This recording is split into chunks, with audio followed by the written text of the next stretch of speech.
Batman 152, Legacy number 917, Chip Zdarsky writing with Mike Hawthorne on the art.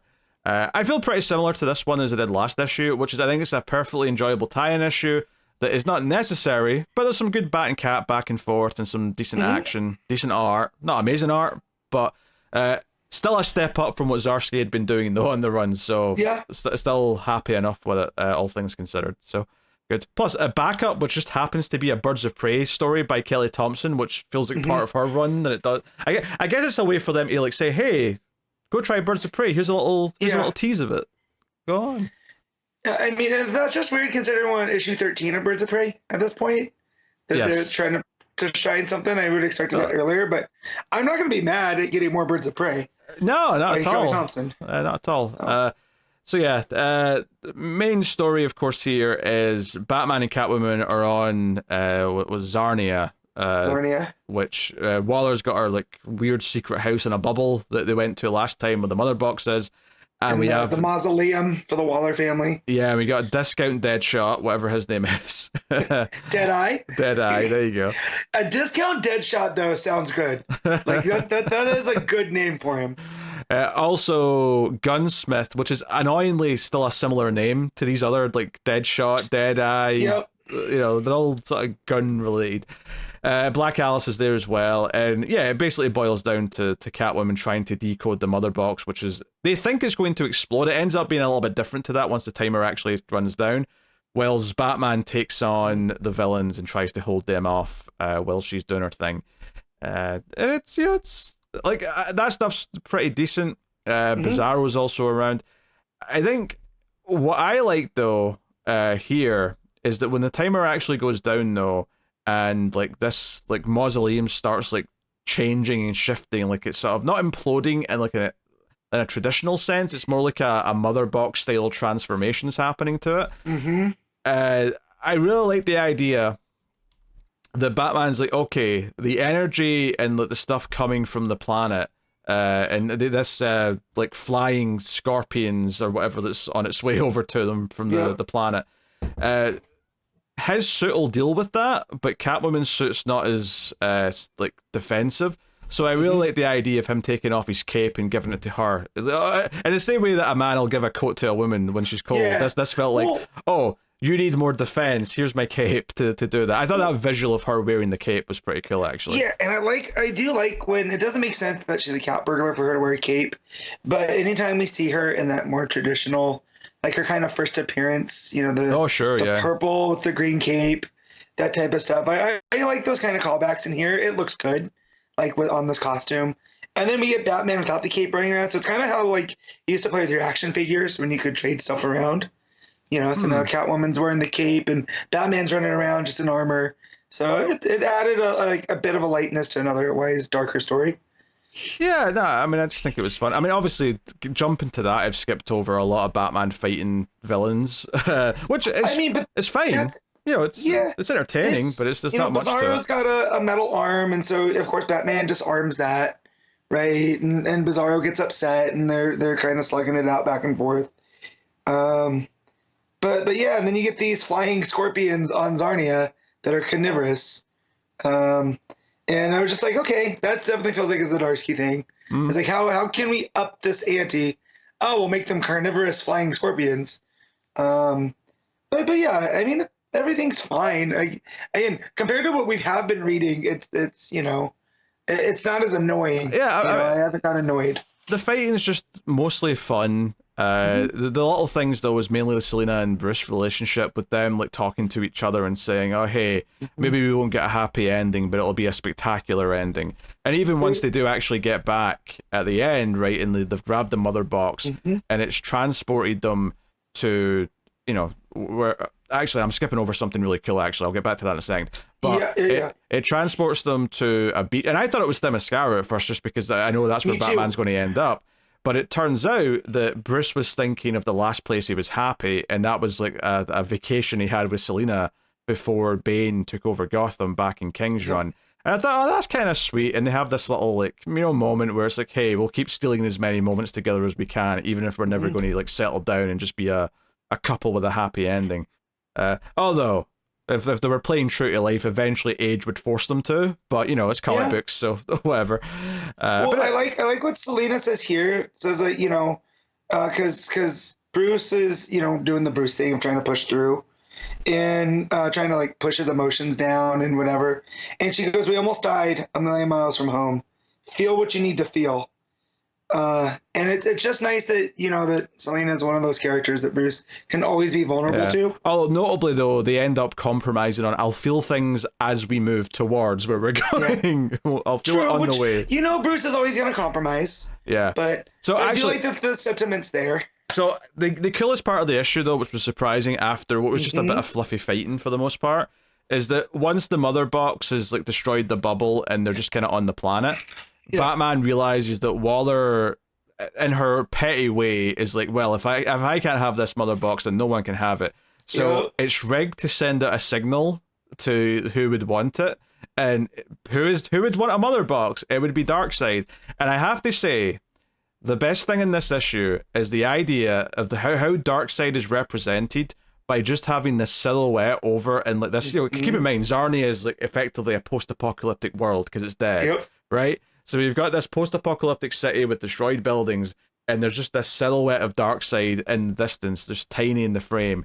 And Batman realizes that this is a homing beacon for someone, and then he sees Darkseid in the distance, and he just says, "Run." I love how scared Batman feels, and the idea that the Omega beams are coming, and you don't get a good look at him. Like, they really treat him like, I just watched Prince of Darkness recently. This felt like the Prince of Darkness showed up, like some force that is too much for Batman to take is here. So he has that kind of presence, he has that kind of, that just completely imposing sense of doom, and it's just because the mother box activates and they get away that they're okay. Although, having said that, the Omega Beam is coming for them and it doesn't hit them, and you get one little glimpse of Darkseid at the end of the scene.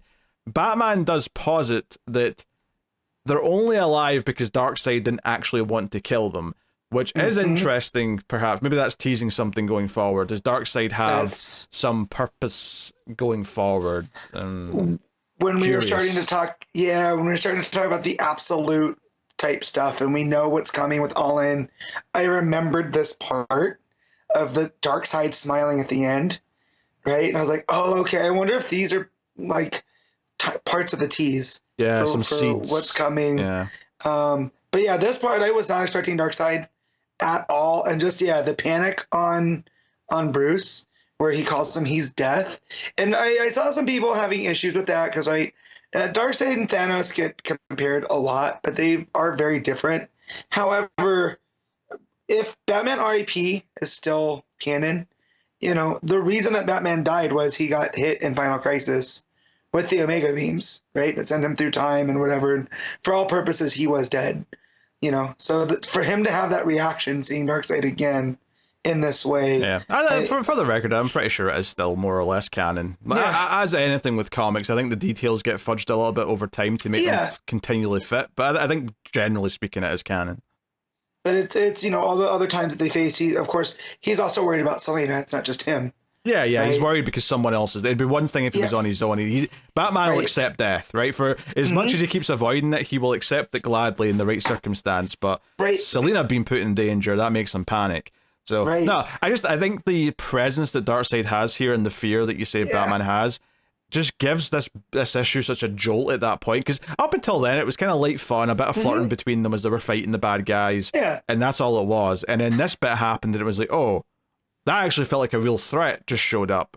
And it's kind of in the same way like when Batman has to fight like a villain from one of the other heroes, like, you know, when he has to like survive against Reverse Flash for a minute or something. It's like, oh shit, he's out of his element, and it does feel like, oh, he's screwed.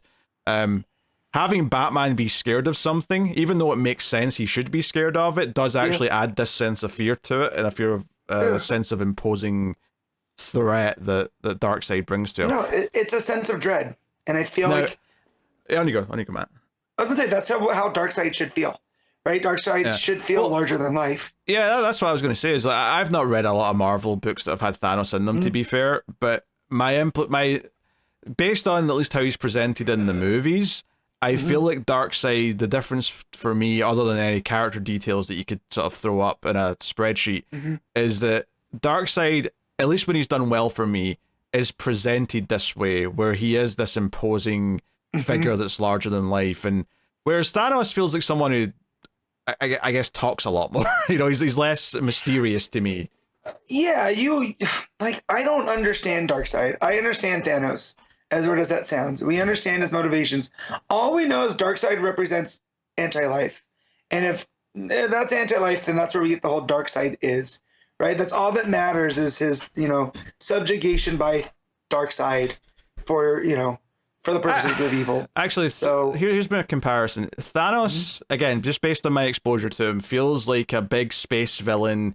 And while you could say him wanting to court death, who is a character, is similar to Darkseid wanting the anti-life equation in some way, I would say that Thanos feels like a big, like, sort of king-like space character, whereas Darkseid feels like a villain who comes from cosmic horror. Yeah, and that's like, and I like that feeling with Darkseid. That's why I prefer Darkseid largely to Thanos. Yeah. So. Yeah. Oh, and that's why when Tom King flips it on his head in Mr. Miracle, we get the whole carrot tray thing with him, where it puts him in the mundane, where this character that we associate with cosmic horror is sitting on a couch eating off of a carrot tray.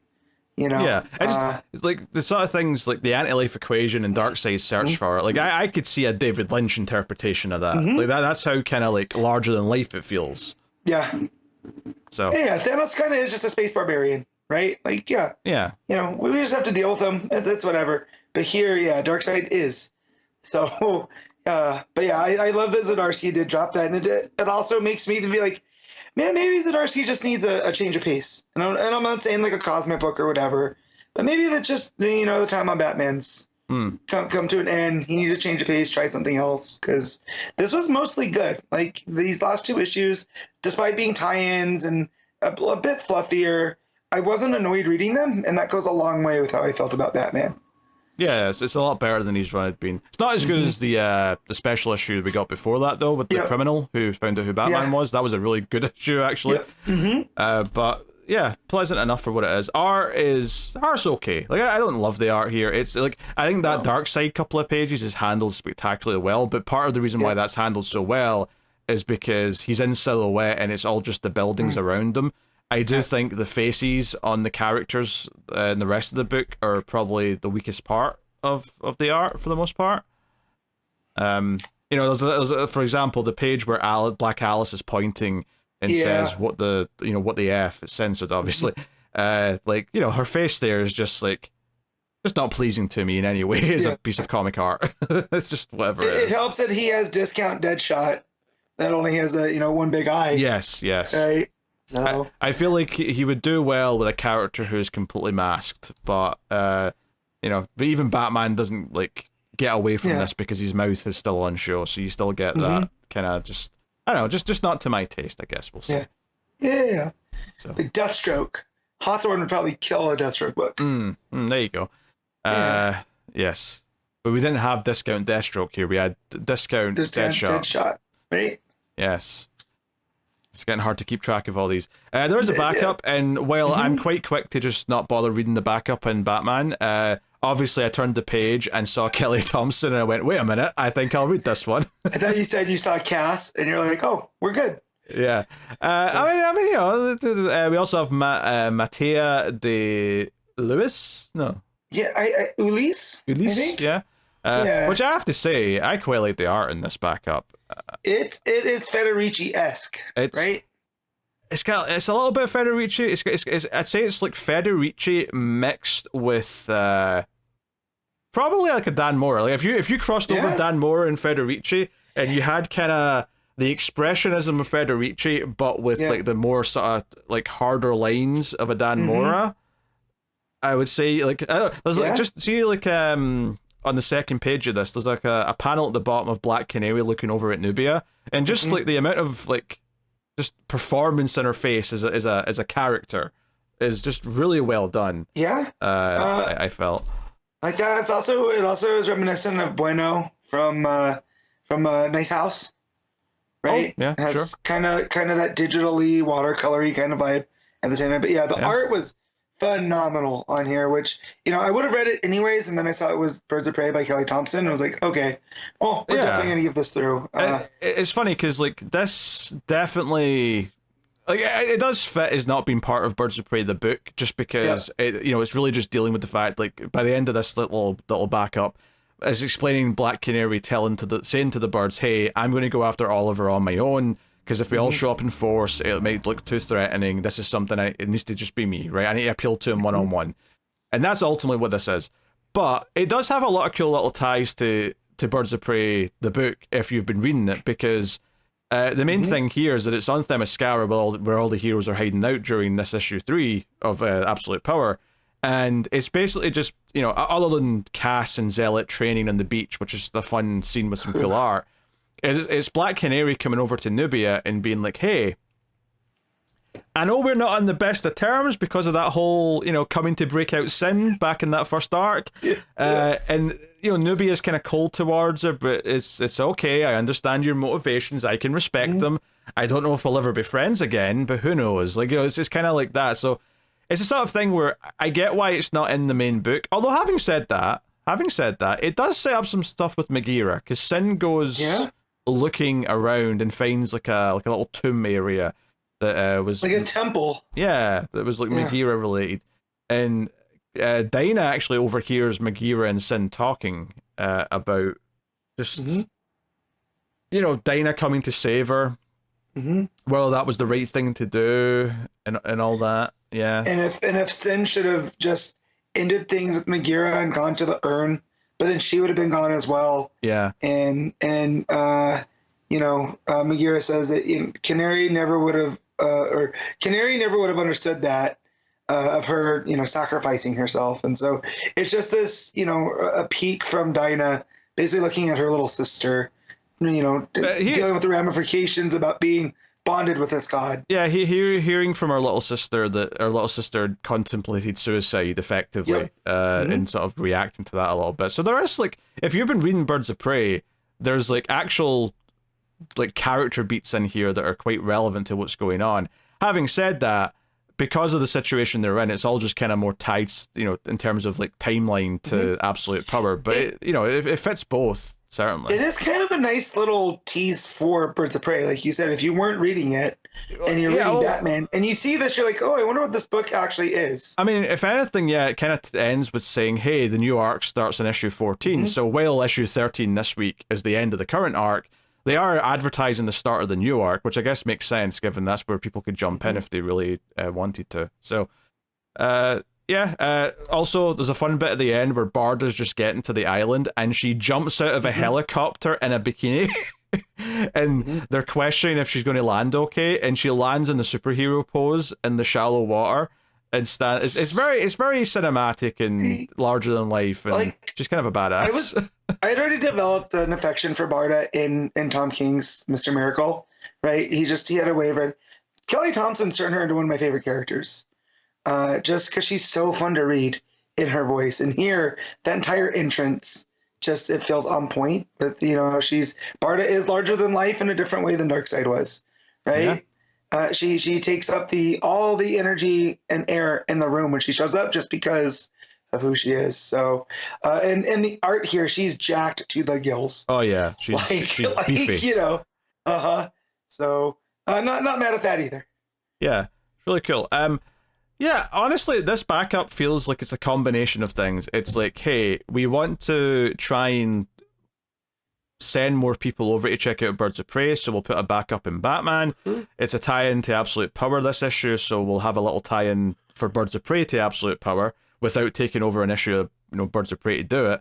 And yeah, because I mean, when you get to the end, it is actually a little bit comical that there's like 3 you get like next time on or go check out this, and like this story continues in this. There's 3 of them at the end of this backup. There's one for Green Arrow 16, because that's where Black Canary is going to go see Oliver. And it almost makes me tempted to check out that one issue just to see the payoff to her going to speak to him. It says, hey, Birds of Prey continue their new mission in Birds of Prey 14. And then it says after that, and generally speaking, this all continues in Absolute Power issue 3, and I'm like, all right, I get that you're selling all these things, but this is a lot to pimp out at the end. I I have on good authority that the Green Arrow book has been about the Arrow family trying to reach out to Ollie. So the fact that Dinah is going to try now. However, from the last thing I peeked at, because my shop has some, and I was peeking through, it does seem like Oliver is working his own angle. So there was a thing that I saw from the most recent issue that one of the villains is from the multiverse, right? So it ties into the whole Absolute Power 3. So maybe we will pick up at 16 to see what Dinah's up to. By we, I mean me, because I don't have self-control sometimes. It all depends on what else is out that week. I mean, if you just read that one issue as a tie-in to Absolute Power, like you're not necessarily back on the book, Matt. Yeah, no, I know. I just there were dangling threads, and when I go to the shop and it's sitting there, I open it up and thumb through, and catches my eye. Yeah. So, no, I think this was an interesting little addition to Birds of Prey. I think they should put in the Volume 2 trade. I mean, admittedly, it's weird for it to go to the end of a trade, but it would also be weird to start Volume 3, so I'd probably put it at the end of Volume 2. It would be less intrusive there, I think. But because I feel like that little conversation with Sin and Megara, if nothing else, feels like it's probably a nice beat in their story for wherever that's going to go next in the main run. It definitely feels like a development for Sin. Yeah. Right? Yeah, and then the rest of it's just kind of fun. Admittedly, I don't know how much this will sell people on Birds of Prey if they're just reading Batman, because like there's a lot of characters, and well, they make no cast, and they'll know Dinah probably. I feel like they're not really going to know who Sin is. They're not going to know who Zealot is, perhaps. Like they're definitely a bit more niche character-wise. Yeah, but if their interest is piqued enough, then there's a Birds of Prey book right there that they can... I mean, I hope it does. I hope it grabs some more people for Birds of Prey. I absolutely do. But I like this backup a lot because I've been reading Birds of Prey, and it was nice to get another slice of the characters. So if you guys aren't reading Birds of Prey and you just read this backup, let us know what you thought. Like did it make you want to go read it? Like, do you just, when we talk Birds of Prey, do you just skip because you're not reading that book? So, Yeah, although I will say, if the art's making you think, oh, I wonder if the book looks like this, it doesn't. I mean, the art's good in Birds of Prey, but it's definitely very different to this. Yes. So, yeah, it did make me go, oh, could we get an arc with this artist? Is that something we could do? I've seen that name come up in solicits. I'm not sure with what book yet. Yeah. But that artist is coming up in something that we read. So that's exciting. Yeah. So, all right, interesting issue of Batman there. So I really liked the dark side moment in the main story, and it was otherwise generally fine and a bit fluffy, but fun. And loved the Birds of Prey backup. So it's a really weird one to rate. But Matt, what are you rating what are you rating Batman? If we have to take it as a whole, I think I'll give it a 7.5. A lot of it's weighted towards that Birds of Prey story and not being, and the Batman being average and not what we're used to. So yeah, I'll go 7.5. Yeah, it's weird. I don't think I might agree with that because it feels weird to go up to the into great territory. But it is an interesting little package of the Batman's story did have some good bits in it, and then the backup felt like a nice addition to Birds of Prey. It is kind of weird, though. I almost wonder, I get why they don't do this, because they don't want to, price, I mean, they kind of do this for special event issues, or for if it's a milestone issue, they'll do, a larger price, bigger page issue, but I get that they don't want to just be like, oh, if randomly issue 13 Birds of Prey has a backup and costs $1 more, and it'll be back to normal next month, but we just wanted to do a little tie into Absolute Power, because it would have fit better there. But I get that maybe you attract some people over to it by putting it in Batman, but, whatever. It's all just, I don't know, the messy logistics of comic books, I guess, at that point.